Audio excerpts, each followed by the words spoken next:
जिंदगी में पेरेंट्स की बात माननी चाहिए या नहीं? आपको क्या लगता है? सक्सेसफुल लोग और पावरफुल लोग और स्मार्ट लोग अपने पेरेंट्स की बात मानते हैं या नहीं मानते हैं? अगर इस महान सवाल का जवाब जानना चाहते हैं तो इस वीडियो को आखिर तक देखिए। नमस्कार, मैं मनोवैज्ञानिक डॉक्टर मयूरिका दास विश्वास और स्वागत है आपका योर सर्वाइवल मॉडल में। इस वीडियो में मैं आपको एक नहीं दो कहानियां सुनाऊंगी। दोनों ही कहानियां बहुत ध्यान से सुनिए क्योंकि आपको एक बहुत ही महान सवाल का जवाब मिलने वाला है। पहली कहानी है बहुत पुराने समय के ग्रीस की। बहुत पुराने समय के ग्रीस में एक बहुत विख्यात वैज्ञानिक थे, डेलाडस। डेलाडस को पूरे कॉन्टिनेंट में जाना जाता था कि वो महान है, वो बहुत कुछ बना सकते हैं, अपने समय के सबसे बुद्धिमान इंसान है, सबसे बड़े इंजीनियर है। डेलाडस का बेटा था इकरस। डेलाडस का बस एक ही बेटा था और उन्हें अपने बेटे से बहुत ज़्यादा प्यार था। एक दिन इकरस ने आसमान में पंछियों को उड़ते हुए देखा और अपने पिता से जिद करने लगा कि वो भी पंछियों की तरह आसमान में उड़ना चाहता है। जब डेलाडस को ये पता लगा तो डेलाडस ने कहा कि बेटा ये संभव ही नहीं है, हम इंसान हैं, वो पंछी है, हम ज़मीन पे चलते हैं, वो आसमान में उड़ते हैं, इसलिए ये नहीं हो सकता, जिद छोड़ दो। लेकिन इकरस ने ठान लिया था कि उसे उड़ना ही है। वो जिद करने लगा। उसने डेलाडस को कहा कि आप इस पूरे कॉन्टिनेंट के सबसे बड़े, सबसे महान वैज्ञानिक है, इंजीनियर है, आप अगर इस काम को नहीं कर पाएंगे तो कौन कर पाएगा? बस आपको ये तो करना ही पड़ेगा। बेटे की जिद के सामने डेलाडस झुक गए और फिर वो सोचने लगे कि पंछी उड़ते कैसे हैं। उन्होंने पंछियों की उड़ान को समझने की कोशिश की और फिर जो पंछी अपने कुछ पंख ज़मीन पे बिखरा देते थे वो पंखों को जमा करने लग गए।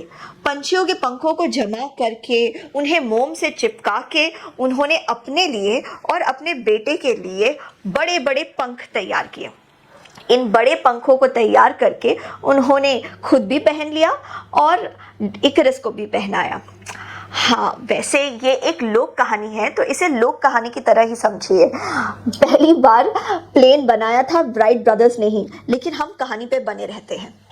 तो इकरस और डेलाडस दोनों ही इन पंखों को पहन के, पंखों को फड़फड़ा के सूरज की तरफ उड़ने लगे, आसमान में उड़ने लगे और इकरस को बहुत मज़ा आने लगा।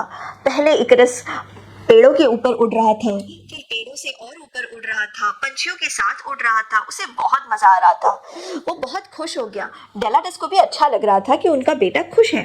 फिर इकरस ने ऊपर आसमान में देखा कि एक चील है तो वो चील की तरफ उड़ने लगा। डेलाडस नीचे से उसे कहने लगे कि बेटा इतने दूर नहीं जाते, इतने ऊपर नहीं उड़ते, नीचे आओ, नीचे आओ, नीचे आओ। लेकिन इकरस बात ही नहीं मान रहा था। वो चील के पास पहुंचने लगा। फिर उसने देखा आसमान में सूरज है तो उसने सोचा कि वो सूरज के भी आगे जाके देखेगी। डेलाडस इकरस को बुलाते रहे, बेटा आओ आओ आओ, लेकिन इकरस नहीं सुन रहा था। जब इकरस सूरज के नजदीक नजदीक जाने लगा तो फिर सूरज की गर्मी की वजह से पंखों के बीच जो मोम था वो पिघल गया, पंख टूट गए और इकरस नीचे गिर गया टू, और फिर बेचारा मर गया। तो अब सवाल ये है, इकरस के साथ जो हुआ वो बहुत बुरा था।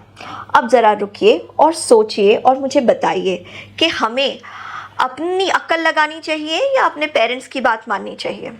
जो भी आपका जवाब है उसे याद रखिएगा, चाहे तो कमेंट सेक्शन में लिखिए। अब हम वीडियो में आगे बढ़ेंगे दूसरी कहानी पे।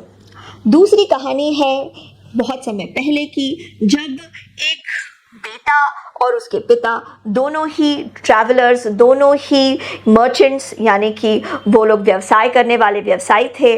वो यूरोप से नए देश यानी कि अमेरिका तक जाने की कोशिश कर रहे थे। बहुत समय पहले की बात है, तब कोई प्लेन नहीं था, तब सिर्फ जहाज यूरोप से अमेरिका जाते थे। और बेटा और पिता दोनों ही इस नए सफ़र पे निकल चुके थे ताकि वो बहुत ज़्यादा नया बिजनेस कर सके, बहुत पैसे कमाए, कुछ नया करे अपनी ज़िंदगी में। वो दोनों ही आशावान थे। अब जब पूरा जहाज समुंदर के बीचों बीच था, अचानक जहाज में आग लग गई। जब जहाज में आग लग गई तो डेक पे लोग इधर उधर भागने लगे। पिता ने अपने बेटे से कहा कि बेटा तुम डेक पे इसी जगह पे रुको, मैं हमारे कमरे से जाके वो सोना ले आता हूँ, जो सोना हम नए दुनिया में ले जाने वाले थे, जो सोना हम अमेरिका ले जाने वाले थे, वो हमें वहाँ पे बहुत ज़्यादा काम आएगा। बिना उस सोने के हमारे लिए काम करना बहुत ज़्यादा मुश्किल हो जाएगा। तुम यहीं पे रहना, कहीं नहीं जाना। इस बात को कह के पिता कमरे की तरफ चले गए। पिता जब सोना लाने जा रहे थे तब वो आग में फंस गए और वहाँ पे जल के मर गए। यहाँ पे बेटा डेक पे इंतज़ार कर रहा था। एक के बाद एक सारे नाविक आए और उन्होंने बेटे से कहा कि चलो लाइफ बोट में बैठो, अब हमें जाना चाहिए। लेकिन लड़के ने साफ मना कर दिया। लड़के ने कहा नहीं, मैं नहीं जाऊंगा, मैं तो अपने पिता का इंतज़ार करूंगा यहाँ पे। नाविक चले गए। फिर उसके बाद आखिर में फर्स्ट मेट आए और कैप्टन आए। उन्होंने आके कहा कि देखो अब बहुत हो गया, अब सबको शिप खाली करनी ही पड़ेगी, तुम्हें जाना ही पड़ेगा, तुम चलो हमारे साथ। लड़के ने कहा नहीं, मेरे पिता ने मुझे कहा है यहाँ इंतज़ार करने को, इसलिए मैं यहीं पे इंतज़ार करूँगा, मैं कहीं नहीं जाऊँगा। इस बात को कह के वो वहीं रुक गया, जिद करने लगा और फिर आखिरकार कैप्टन को भी शिप छोड़ के चले जाना पड़ा। लड़का शिप में ही रह गया और जल गया और मर गया। इस कहानी को सुनने के बाद अब आपको क्या लगता है? क्या हमें हमारे माता पिता की बात सुननी चाहिए, माननी चाहिए? अगर आप दोनों ही कहानियों से कंफ्यूज्ड हो गए हैं तो कंफ्यूज्ड मत होइए। दोनों ही कहानियों से हमें ये समझ में आता है, ना तो हमें हर समय अपनी मनमानी करनी चाहिए, ना ही हमें हर समय अपने माता पिता की बात माननी चाहिए। ज़िंदगी में मैच्योर हो जाने का मतलब ही यही है कि हम वो सही बैलेंस बना पाए, जहाँ पे हम जानते हैं कि हमें कब हमारी मनमानी करनी चाहिए और कब हमें अपने माता पिता की सलाह मान लेनी चाहिए। देखिए, अगर हम हमेशा हमारे माता पिता की सलाह मानते रहेंगे, उनके हिसाब से ही चलेंगे, तो जिस दिन वो हमारे साथ नहीं होंगे तो इस दुनिया में सरवाइव करना, इस दुनिया की सिचुएशन से लड़ना, समस्याओं से निपटना हमारे लिए बहुत ज़्यादा मुश्किल हो जाएगा। और इसी तरीके से अगर हम हर बार अपनी मनमानी करेंगे तो हम कहीं ना कहीं गलती करेंगे ही और एक बड़ी समस्या में फंस जाएंगे और खुद का बहुत बड़ा नुकसान कर लेंगे। शायद कोई ऐसा नुकसान कर ले जिससे उभर पाना बहुत ज़्यादा मुश्किल हो जाए।